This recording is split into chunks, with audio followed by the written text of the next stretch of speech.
Do the rich people cringe and say, don't tell them that, Robert? Yes. Don't tell people what you know. Right. Keep them poor.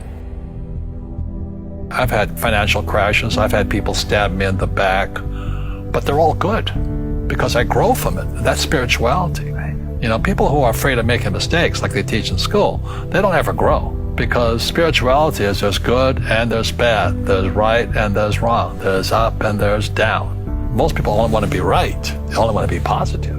Well, you can't have that. That's not reality. Well, I wasn't poor by most people's standards, but I came from a family with a poor attitude, if you know what I mean. Because rich, poor, middle class, poverty starts with a fundamental attitude. He says poverty is passed on. It's taught in your families.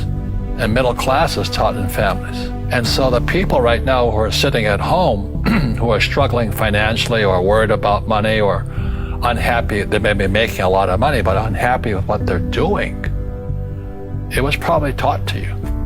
You know, your superego was taught, get a job, work hard, or you'll never be rich, or the rich are evil, or whatever. Because the school system will never teach you about money.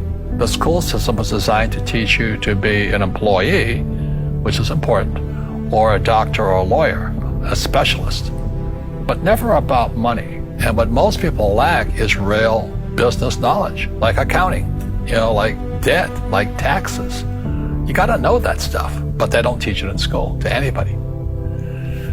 So, and then when people ask me, how did your rich dad learn this when your poor dad, a PhD, didn't? And the answer is very simply, my rich dad, who's again my best friend's father, his father died when he was 13. So his rich dad had this family business at 13 to run. So he had to drop out of school, which was his blessing. There's blessings, and sometimes a blessing doesn't look like a blessing, but it turned out to be a blessing. And then his teachers became his bookkeeper, his accountant, his attorney, his banker, his real estate agents. So he has what I call real teachers, not these fake teachers in school. You see, most teachers in school, they're out of ethics. They teach subjects they themselves don't practice. I asked the teacher, I said, I'm in my third year of calculus now. It was called strength of materials. I said, am I ever going to use this stuff? He goes, no. I said, why do you teach it? He says, because I get paid. I said, do you ever use it? He goes, no. And that's why, you have to, in life, one of the things I suggest to people, you got to find a real teacher versus a fake teacher.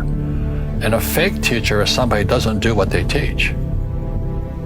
And a real teacher is doing what they teach every day. So my accountants, my attorneys, they're in it every single day. And that's how I learn, because every day I'm solving problems in my business.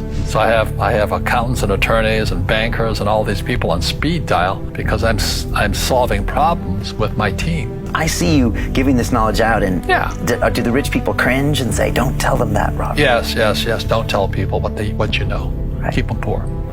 But, unfortunately, the poor, as was in the Bible, I'm not real religious, the poor will always be amongst us because it starts up here. Right, it's that fear mentality. It's in their words, and the words become flesh. Again, I'm not really religious. I flunked out of Sunday school also.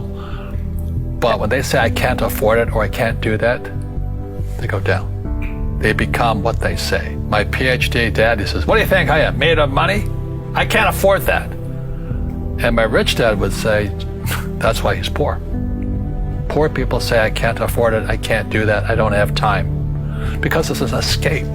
It's an escape. You know what I mean? It's easy to say, I can't afford it. And your rich dad used to say what instead of, I can't afford it? How can I afford it? How can I do that? What would it take, or why should I do that?